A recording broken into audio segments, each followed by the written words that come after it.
are not living in the present. Right now, your experience of the world is a guess, a prediction made by your brain about what this very moment should be. This isn't philosophy, it's a neurological model called predictive processing. Your brain constantly generates a hypothesis of reality based on past experiences, and only uses your senses to check for errors. You are, in a very real sense, living a fraction of a second in the future, constantly correcting your own sophisticated prophecy. This means that perception isn't a window, it's a painting. What you see, hear, and feel is a controlled hallucination, edited for accuracy. When a friend speaks, your brain predicts their words before they finish, which is why you can understand them in a noisy room.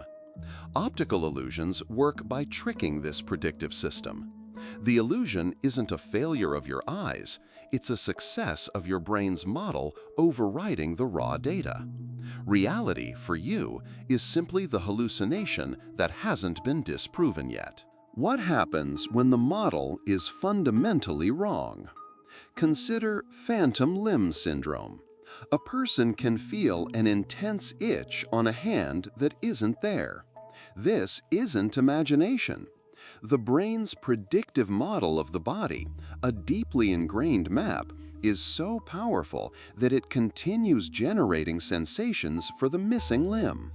It's predicting a future where the hand can be scratched that is now physically impossible. The feeling is a memory of a possible future, echoing in the present. This predictive function radically changes how we should think about memory. Memory is not a dusty archive of the past. Its primary biological purpose is to provide data for future predictions.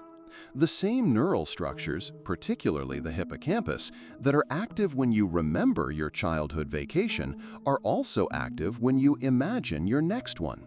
Remembering is just a form of simulating the future, using old assets. Your past is a resource library for building tomorrow.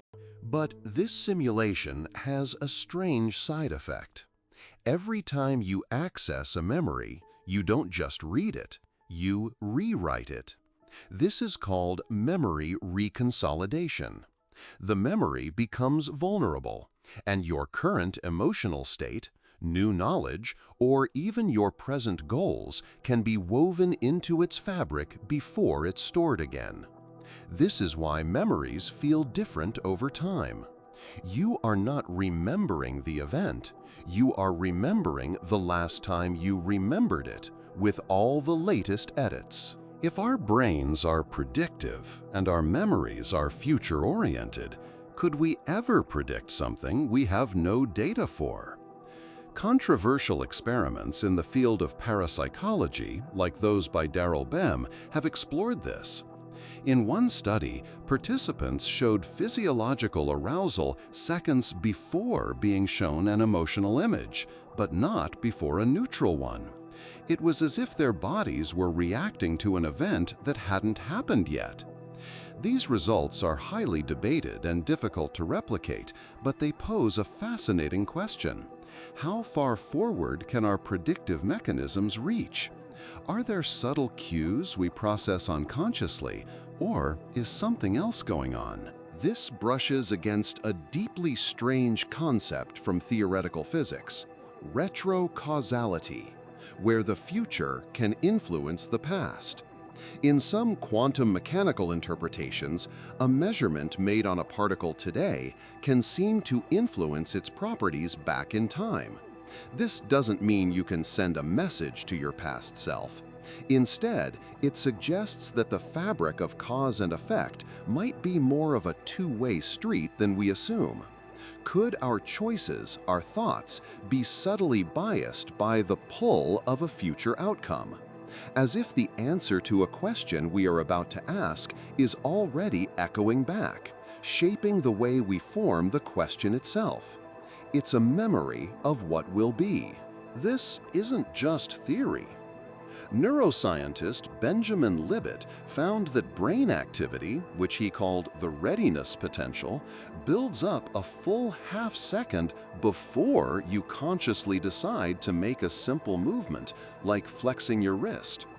Your brain has already committed to the action long before you are aware of it.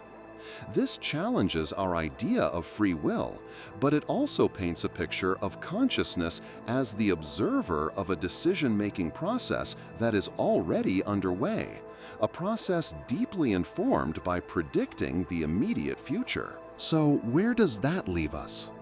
Standing in a very strange now. Your present moment is a delicate construction, a negotiation between memories of the past being constantly rewritten and powerful predictions of the future that are already shaping your actions before you're even aware of them.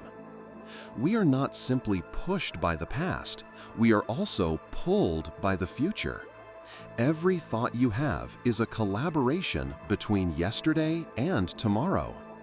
You are living inside the memory of your own future, and you are building it as you go.